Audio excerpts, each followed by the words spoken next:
flash fiction piece, which is from this year's critiquing writing module, and it's also recently been published by the Cadvarine. This is One Man. They stood in tweed lines, rolling scotch over their tongues into throaty laughs. Spaniels or pointers twitched around boots, snapping at the titbits pushed into their mouths to quiet them. They had gathered at the edge of the loch, watching the tepid morning as it spread out over the heather. Each man stood with a different rifle, stroking fingers along the chambers to the stock, marvelling at the calibers. Some eagerly eyed the cusp of the hill as others adjusted straps and camouflaged waterproofs. One man drew a thick inked thumb across the bridge of his nose. They ascended the hill, a cloud of spring green moving over the brown. Each man carved their own path across the limestone. Dogs held taut, worrying the earth beneath their paws. One man lifted a finger to his lips and then laid out flat his hand, signalling the party to level out. As they reached the border, they pressed their bellies into the soil, proceeding at a crawl. First, a slender leg, then a thin nose extended from the fog. Crusted lashes mimicked beats above the eyes as they flitted over the landscape. She left indents in the wet grass. A tremor rose through her body, dispelling the beads of sweat from the base of her skull to the nape of her neck. A brittle breath rattled from between her ribs, shaking out into a cough. She coughed again, searching for something invisible.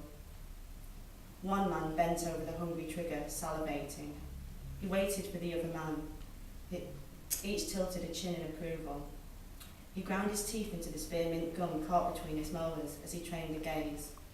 A single shot ricocheted through the space between him and her, cracking into her flank before spinning her off into the creeping fog. He swore under his breath, exasperated by his foolishness. A little to the left, he thought. A little to the left, and it would have been a clean kill. The men surrounding him loosened, shaking off his embarrassment. They regrouped before dispersing, setting the dogs onto the trail of the wounded. For an hour they stalked, drifting through the countryside to put it out of its misery until the risen sun exposed them. One man retreated to his 4x4, his hands raw but empty. Evening slipped the roads into purple skies as he drove, taking corners with unnecessary speed. Their laughter hung in his ears like a stale smoke, lingering long after the last cigar had been put out.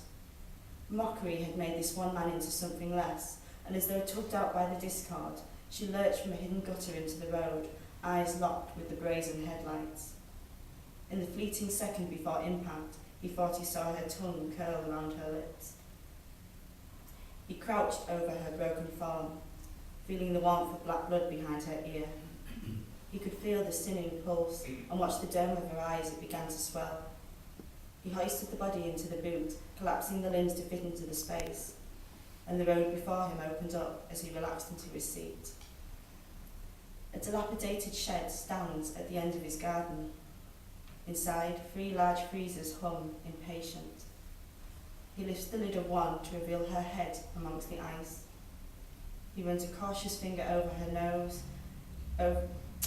smoothing beneath her swollen eye. He pushes a strand of yellow hair behind her ear.